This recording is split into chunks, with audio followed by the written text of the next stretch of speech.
let's talk about a key subject, how to beat writer's block. All right, so writer's block hits everybody to some extent every once in a while. And here's what I've discovered when I'm suffering writer's block. I saw this quote the other day. It said this: are you really hungry, or is it just writer's block? That's what happens to me. I'm sitting there and it's like, I need something to eat, or I need some water, or I need to. Basically, anytime my body or brain says I need something else besides writing right now, that's the first symptom that I'm dealing with a little bit of writer's block. And I don't personally buy into the concept of myself having writer's block, because I think the more you buy into that, the more you'll tend to actually have to deal with it. And so I've just chosen to say, hey, I don't get writer's block. But when I am feeling hungry, or when I feel a need to suddenly get a drink or something like that while I'm supposed to be writing, that's an indication that, hey, I might be trying to deal with that right now. So let me show you some of the things that I use to help to overcome that. Hopefully some of these might help you. Number one, set a countdown timer. So go get one of these. You can get them on Amazon, like 2 for less than $10. You can get 2 of them. So that way you've got one by your computer, one in your backpack, whatever. So get several of these. Put it on 30 minutes, 48 minutes, whatever you want to do, however long you think it should take. Turn this thing on and then start writing, and refuse to do anything until you either finished it or it dings. Here's the thing about doing this. You don't want to just do one on your phone. You want to use an actual countdown timer, because you want to actually see the time counting down. The one on your phone, hey, it goes to screensaver mode after a little while, or it just goes black, whatever it is. And so you're not seeing it. There is motivating power in the urgency of seeing that countdown timer doing it. Second thing, the hardest part for me in writing is figuring out that hook, figuring out how to start it, figuring out the right headline, figuring out basically 80% of my time in writing goes into the first 5 lines. And what I've discovered is when I'm ready to start writing, if I haven't immediately got an obvious solution to the first 5 lines, I decide to start on line 6. I start in the middle. So I know what I want to say. I just don't necessarily know how I am going to get you to the point of wanting to read what I have to say. And so sometimes the easiest thing to do is to not worry about the hard part about how to get you to read it. Just start with what I want to say. And then as I'm going through that, a hook comes, the headline comes, or I also use the exercise afterwards of sitting down and writing 50 headlines. And that then causes me to loop back and rewrite those first 5 lines, because it all depends on what that headline is and it all works together. But if you start in the middle, you take care of a great deal of the writer's block. Third thing, instead of trying to be profound, just do a couple of things. Number one, instead of trying to be profound, just give them a step-by-step solution to get from where they are to where they want to be. And if you just think about it in do this first, do this second, do this third, it is so easy to write that. It's just like teaching a child how to wash the dishes. You do this first, you do this second, you do this third, you do this fourth. It's very easy. All of our minds work naturally in a step-by-step process. And so don't try to write Moby Dick or the Odyssey or the Iliad or something like that. Just give them step-by-step how to do it.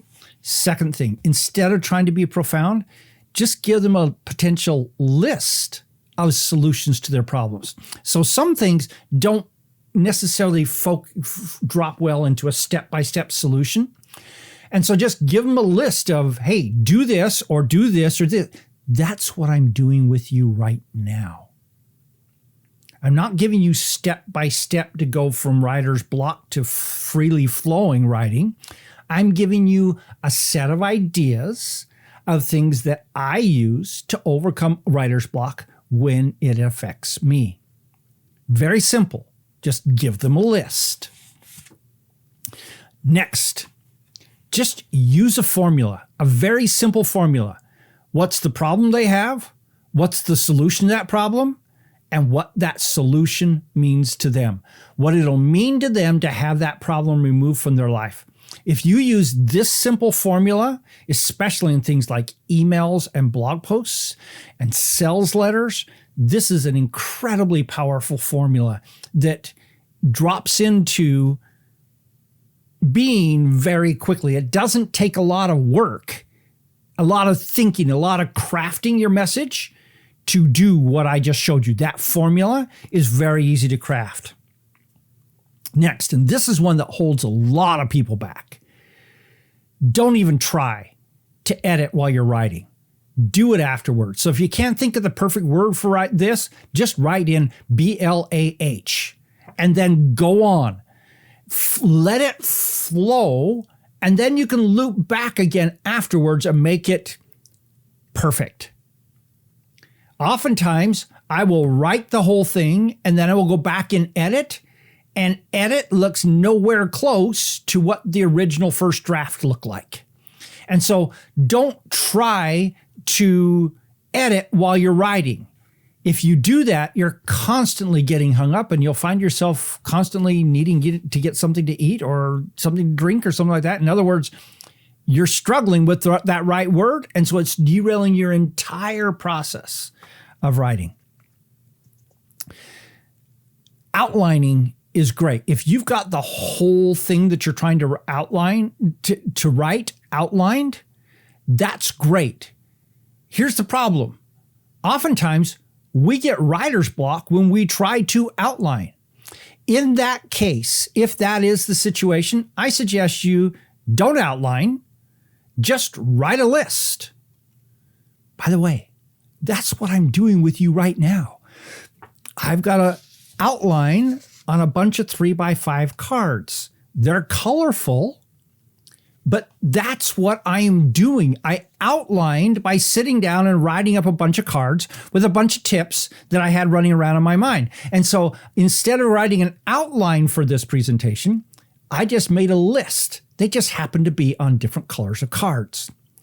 Another way of doing that is don't write an outline, write a PowerPoint presentation. So if you're very comfortable presenting, just sit down and write a PowerPoint presentation with a bunch of bullets, go through the thing. And what I actually recommend, you can actually write from that, or here's another option.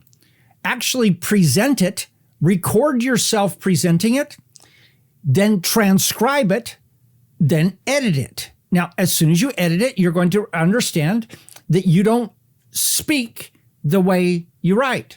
That's fine. That's what editing does. It solves that problem. But if you're suffering from writer's block, instead of trying to write it perfectly, just turn on a camera, present it, transcribe it, then edit it. You've done the hard part. You've gotten past the writer's block. Final tip I have. Not everything has to be perfect. You've got some work that is your highest quality work. Here's the thing. Not everything you write will be your highest quality writing. If you come in assuming that this piece that I am writing right now has to be perfect, that's a huge load to put on yourself and tends to cause writer's block. And so you just say, hey, I'm going to write something good here. I probably will make it even better in the edit of it, but I'm not trying to write my life's work. I'm not trying to write Moby Dick. I'm not trying to be perfect. I'm just trying to communicate. So therefore, here it is. I'm communicating. That takes off a lot of the mental pressure, makes it work. So, question for you. What do you find works best when you're trying to deal with writer's block? Let me know your ideas, those things that you've discovered work for you. Let me know those in the chat. This is Don Crowther saying, just go do this stuff.